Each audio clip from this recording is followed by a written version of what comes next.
Hello board students, कैसे आप सब लोग। आई होप आप सब बढ़िया होंगे। This side Mohit Hussain here, welcome back to our YouTube channel. अभी सीबीएसई की तरफ से बहुत बड़ी जो मेजर अपडेट निकलकर सामने आई है मॉडरेशन पॉलिसी को लेकर। डॉक्टर संयम भारद्वाज जो हमारे सीबीएसई के एग्जाम कंट्रोलर हेड है, उन्होंने मॉडरेशन पॉलिसी को लेकर बहुत बड़ी जो बात कही है, इस चीज के बारे में बिल्कुल क्लैरिफाई कर दिया कि जो मॉडरेशन पॉलिसी है इस साल वो कैसे लगेगी और किन किन एग्जाम के ऊपर लगेगी, किन किन चीजों के ऊपर बेस होगी। आपकी आंसर शीट के ऊपर बेस होने वाली है, आपके क्वेश्चन पेपर के ऊपर बेस होने वाली है। ईच एंड एवरीथिंग मैं आपको इस चीज वीडियो के अंदर बताने वाला। वीडियो बहुत ज्यादा इंपॉर्टेंट होने वाली है। अच्छे से इस चीज को समझे ताकि आपको समझ लग जाए कि डॉक्टर संयम भारद्वाज ने इस चीज क्लैरिफाई किया कि आपकी जो मॉडरेशन पॉलिसी है वो किस तरह से वैलिड होने वाली है और किन किन बच्चों को इस चीज का जो बेनिफिट है वो होने वाला है। तो सीबीएसई की जो मॉडरेशन पॉलिसी रहने वाली है उसका एक नया रूल आया जो डॉक्टर संयम भारद्वाज ने इस चीज के ऊपर क्लैरिफाई किया है कि जो आपकी मॉडरेशन पॉलिसी लगेगी, ये वाली जो मॉडरेशन पॉलिसी लगेगी वो दो चीजों के ऊपर बेस होगी। पहले तो आपके क्वेश्चन पेपर के ऊपर बेस्ड होगी, ठीक है। दूसरी चीज आपकी बेस्ड होगी आपकी आंसर शीट के ऊपर। दोनों को देखने के बाद ही आपकी आंसर शीट के ऊपर और क्वेश्चन पेपर के ऊपर के तब जाके आपकी मॉडरेशन पॉलिसी जो वो लगाई जाएगी। एक चीज को ध्यान में रखना, जो क्वेश्चन पेपर वाली मॉडरेशन पॉलिसी है वो अलग वैलिड है और ये वाली जो आंसर शीट वाली है वो अलग से वैलिड है। यानी कि इसकी आपको अलग से बेनिफिट मिलेगा, इसका जो है वो आपको अलग से बेनिफिट मिलेगा। मतलब बेनिफिट दोनों साइड मिलेगा, लेकिन किसी बच्चे को आंसर शीट के ऊपर मिल सकता है, किसी बच्चे को क्वेश्चन पेपर के बेस के ऊपर मिल सकता है। क्लास 10th के वाले बच्चों को भी और क्लास 12th वाले बच्चों को भी। अब इसका बेनिफिट कैसे मिलेगा आंसर शीट वाला भी बताऊंगा और क्वेश्चन पेपर वाला भी बताऊंगा, इसलिए बोला वीडियो बहुत ज्यादा इंपॉर्टेंट होने वाली है।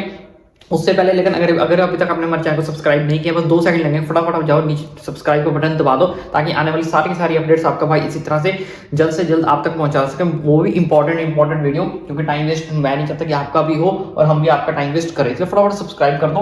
तो चलिए सबसे पहले वेस्ट करते हैं क्वेश्चन पेपर की, क्योंकि क्वेश्चन पेपर को लेकर बहुत सारे बच्चे घबराए रहते हैं। जब 10th का बच्चा ले लो, चाहे कोई 12th का बच्चा ले लो, कोई बोलता है सर मेरा सेट 1 हार्ड आया था, कोई बोलता है मेरा सेट 2 हार्ड आया था, कोई बोलता है मेरा सेट 3 हार्ड था। तो डॉक्टर संयम भारद्वाज ने इस चीज को पूरी तरह से क्लैरिफाई कर दिया है कि जिस बच्चे का चाहे सेट 1 हार्ड है, चाहे जिस बच्चे का सेट 2 हार्ड है, सेट 3 हार्ड है, उसके ऊपर हम मॉडरेशन पॉलिसी तो लगाएंगे, लेकिन कैसे लगाएंगे वो चीज मैं आपको यहाँ पे बताने वाला हूँ। तो बच्चों ये वाला जो मॉडरेशन होता है वो आपका कैसे लगता है, जो आपका क्वेश्चन पेपर के ऊपर बेस्ड होता है। क्वेश्चन पेपर के ऊपर बेस्ड कैसे होता है, मान लो आपके 6 सब्जेक्ट थे, 6 सब्जेक्ट के अंदर हर सेट के अंदर आपको 3-3 सब्जेक्ट के 3-3 सेट देखने को मिलते हैं। 18 सेट बने, 20 सेट बने, आपके 22 सेट बने या 25 सेट बने।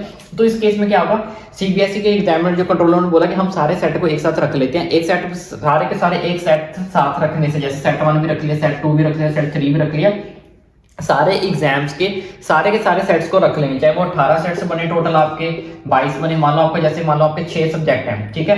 हर सब्जेक्ट के आपको 3-3 सेट आते हैं, तो यानी कि 6 3 18। तो 18 पेपर्स जो होंगे वो उनको लाइन वाइज रख लेंगे, 1 2 3 4 5 6। तो उसमें से देखा जाएगा कि इसमें से कौन सा पेपर ऐसा था जो सबसे ज्यादा हार्ड आया था।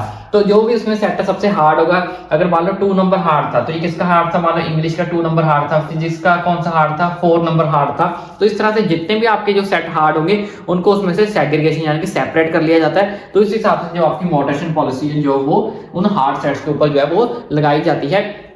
पूछा जाता है टीचर्स के साथ भी और स्टूडेंट से भी कि इन सेट में से ऐसे कौन कौन से सेट्स थे इन पेपर में से जो बच्चों को हार्ड लगे। मान लो किसी बच्चे को इंग्लिश का सेट 2 हार्ड लगा, सेट 2, मान लो किसी को फिजिक्स का सेट 3 हार्ड लगा, किसी को मैथ्स का सेट 1 हार्ड लगा। तो इस हिसाब से उनके जो सेग्रीगेशन कर लिया जाती है, जो सेट बच्चों को हार्ड लगे थे उस चीज को इनमें से क्या कर लिया जाता है, सेपरेट कर लिया जाता है और उन सेट्स के ऊपर क्या लगाई जाती है, मॉडरेशन पॉलिसी जो वो लगाई जाती है उनके अकॉर्डिंग। बच्चों जो दूसरी वाली मॉडरेशन पॉलिसी लगती है, जो लगती है हमारी आंसर शीट के ऊपर, तो बेसिकली हमारे ऊपर लगती है, बेस्ड होती है हमारे मार्क्स के ऊपर। अब ये मार्क्स के ऊपर कैसे बेस्ड होती है, सबसे मोस्ट इंपॉर्टेंट है, जो हर जगह वैलिड होने वाली है, जिसका हमें बेनिफिट मिलने वाला है। तो ये कैसे वैलिड होने वाली है वो मैं आपको अच्छे से समझाता हूँ। उन्होंने क्या बोला है कि आंसर शीट के ऊपर मॉडरेशन पॉलिसी कैसे लगती है, वो बेसिकली लगती है आपके मार्क्स के ऊपर। जैसे आपको पता है पर डे आपके पास पर डे कितनी कॉपीज चेक होती है, 20 कॉपीज चेक होती है। तो 20 कॉपीज चेक होती है, तो ये क्या करते हैं, 20 कॉपीज में से एनी 5 कॉपीज को पिक करते हैं रैंडमली, ठीक है। पिक करते हैं कैसे, रैंडमली। तो ये क्या करेंगे, 3-4 दिन का, डे 1, डे 2, डे 3, ठीक है। इसमें से 5 कॉपीज निकाली, इसमें से 5 कॉपी निकाली, इसमें से 5, टोटल आपकी कितनी कॉपीज निकाली, 15 कॉपीज इन्होंने निकाल ली। तो इन 15 कॉपीज को क्या करेंगे, ये अच्छे से चेक करेंगे कि इन 15 कॉपीज में जो बच्चों के कितने कितने नंबर आए थे। मान लो ये जो 5 कॉपीज थी इसमें सारी होंगी, सेट 1 वाला बच्चा भी होगा, सेट 2 वाला बच्चा भी होगा और सेट 3 वाला बच्चा भी होगा। तो ये क्या करेंगे, सबका टोटल कर लेंगे। अभी टोटल कैसे करेंगे वो मैं आपको अच्छे से समझाता हूँ। बच्चों ये क्या करेंगे, सेट 1 सेट 2 सेट 3। तो मान लो आपका सेट 1 जो जिस बच्चे का था उसके मान लो 51 मार्क्स आए, ठीक है, यहाँ पे मार्क्स लिख लेते हैं 51। सेट 2 जिसका था उसके मान लो आए 48, ठीक है। सेट 3 वाले बच्चे के यहाँ पे आगे मान लो 40, ठीक है। तो सबका टोटल करेंगे। टोटल करने के बाद सबका क्या निकाला जाएगा, मीन। मीन निकालना तो हर बच्चे को आता ही होगा, 8th 9th में सिखाया जाता है कि मीन कैसे निकालते हैं। अब देखो बच्चों, जिसका सेट 1 आया था उसके कितने नंबर थे, 51। जिसका सेट 2 आया था उसके 48। लेकिन जिसका सेट 3 आया था उसके बहुत ज्यादा कितने नंबर है, कम नंबर है। कितने नंबर का डिफरेंस है, इसमें से देखो 11 नंबर का डिफरेंस है 11 मार्क्स का, और इसमें से देखा जाए तो कितना 8 नंबर का 8 मार्क्स का डिफरेंस है। इसका मतलब जो सेट 3 आया था वो काफी ज्यादा हार्ड आया था, क्योंकि सेट 3 वाले के जो मार्क्स हैं वो काफी ज्यादा कम है। तो डे वाले दिन हमें क्या पता चला कि सेट 3 का जो मार्क्स था वो काफी ज्यादा लो था। ऐसे ही अब सेट डे 2 के अंदर चेक किया जाएगा। 5 कॉपी जो इसमें से निकाली थी इसमें भी चेक किया जाएगा, सेट 1 का, सेट 2 का और सेट 3 का। अगर इस दिन भी ऐसा ही पाया गया कि सेट 3 वाले के जो मार्क्स हैं ऐसे कम आ रहे हैं, ठीक है, इसका मतलब ये जो पेपर था, मान लो फिजिक्स का पेपर था, कोई भी मान लेते हैं, मान लो फिजिक्स का पेपर था, तो फिजिक्स पेपर में क्या पाएगा कि जो डे 1 वाले दिन 5 कॉपी निकाली थी उसमें भी सेट 3 का पेपर जो मार्क्स थे वो कम पाए गए थे। सेट डे 2 वाले दिन भी सेट 3 के मार्क्स जो कम पाए गए हैं। ऐसे डे 3 वाले दिन भी अगर सेट 3 के वाले बच्चे के मार्क्स कम पाए गए तो इसका मतलब सेट 3 जो था वो सबसे हार्ड था, क्योंकि सेट डे 1 भी सेट 3 के मार्क्स कम थे, डे 2 में भी सेट 3 के मार्क्स कम थे, यहाँ पे भी 3 सेट के मार्क्स जो है वो कम थे। इस तरह से फिर इस सेट 3 को जो है मॉडरेशन पॉलिसी लगाई जाती है। वो कैसे लगाती है वो भी थोड़ा सा और आपको अच्छे से एक्सप्लेन कर देता हूं। तो बच्चों देखो यहाँ पे समझो, यहाँ पे हमारे पास डे 1 है, डे 2 और डे 3 है, ठीक है। डे 1 के अंदर हमारे पास डेली की 5 कॉपीज हमने डे 1 की निकाली, 2 की निकाली और 3 की निकाली।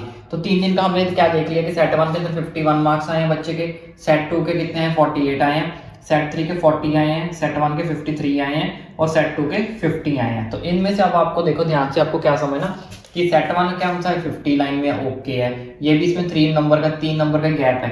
लेकिन सेट 3 के अंदर देखो बच्चों कितने, इन दोनों के हिसाब से कितने नंबर का फर्क है, यानी कि 8 to 11 मार्क्स का फर्क है, ठीक है। सेट 1 सेट 2 में 50-50 लाइन, यानी कि सेट 3 में क्या चल रही है, यहाँ पे गड़बड़ चल रही है। मैं इसको स्टार लगा देता हूँ। तो इसमें देखते हैं सेट 2 में 52 है, ओके है, ठीक है। सेट 1 में 54 है, ओके है। लेकिन सेट 3 में फिर से क्या चल रही है, गड़बड़ चल रही है, क्योंकि इसके जो मार्क्स है वो कम है, कितने 42। कितने होने चाहिए 50 या 54 या 48, यानी कि 3-4 नंबर का फर्क होना चाहिए। लेकिन यहाँ पे कितने का डिफरेंस आ रहा है, 10-12 मार्क्स का जो फर्क आ रहा है, 10 to 12 मार्क्स का जो है डिफरेंस आ रहा है। तो मैंने इसको भी स्टार लगा लिया।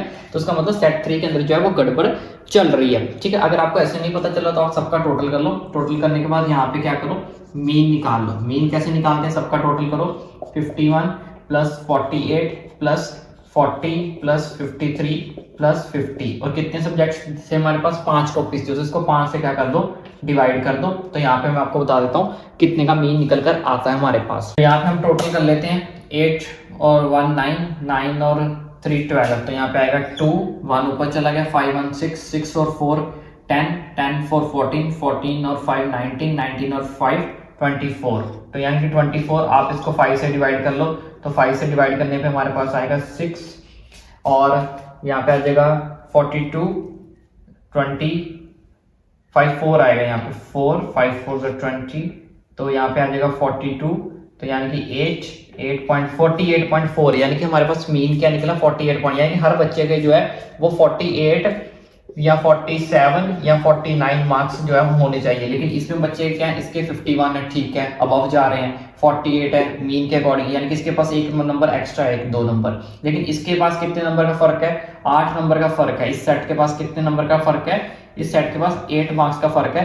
तो इसको 7 से 8 नंबर इसको बैलेंस करने के लिए इसके ऊपर, इस सेट के ऊपर क्या लगाई जाएगी, मॉडरेशन पॉलिसी लगाई जाएगी इस थर्ड सेट के ऊपर। बच्चों आई होप आपको ये प्रोसेस अच्छे से समझ लग गया होगा कि किस तरह से आपका मॉडरेशन पॉलिसी लगती है। 2 चीजों पे लगती है। एक तो पहले देखा जाता है कि किन किन बच्चों को सेट हार्ड आया था, सेट में सारे के सारे सेट निकाल लिए जाएंगे, उसमें से जो सेट हार्ड होंगे उसके ऊपर मॉडरेशन पॉलिसी लगती है। उसके बाद दूसरी सेट ऑफ पॉलिसी लगती है आपके इस तरह से रैंडमली आपके पेपर निकाले जाएंगे। मैंने एग्जांपल के लिए आपको समझाया कि 20 में से निकालिए, क्या पता 100 में से निकालते हो या फिर 1000 पेपर में से निकालते हो। तो ऐसे रैंडमली वो पेपर निकालेंगे सारे सेट्स के। तो देखेंगे किस किस सेट के जो नंबर है वो कम पाए जा रहे हैं, उसके हिसाब से फिर आपका मीन निकाला जाएगा। मीन निकालने के बाद जैसे हर बच्चे के 50 48 आ रहे हैं, लेकिन मीन कितना होना चाहिए 48, यानी कि इस बच्चे के क्या है, मीन से बहुत ज्यादा डाउन है। तो इसको बराबर करने के लिए 48 तक लाने के लिए इस सेट के ऊपर क्या करी जाएगी, मॉडरेशन पॉलिसी जो है वो लगाई जाएगी। तो आई होप अब आपको ये क्लियर हो गया होगा अच्छे से। फिर भी अगर आपको कोई डाउट बचता है, कोई क्वेरी बचती है तो ओपनली मुझे नीचे कमेंट करके भी पूछ सकते हो। तो इसी तरह की वीडियोस पाने के लिए, लेटेस्ट अपडेट्स पाने के लिए, सीबीएसई के रिलेटेड, फ्यूचर, कॉलेज, नीट, सारी की सारी अपडेट्स आपका भाई आप तक पहुंचाएगा, वो भी फ्री ऑफ कॉस्ट। इसलिए बस एक छोटी सी रिक्वेस्ट है, आई होप अपने चैनल को सब्सक्राइब कर दिया होगा, नहीं किया तो फटाफट जाओ चैनल को सब्सक्राइब कर दो।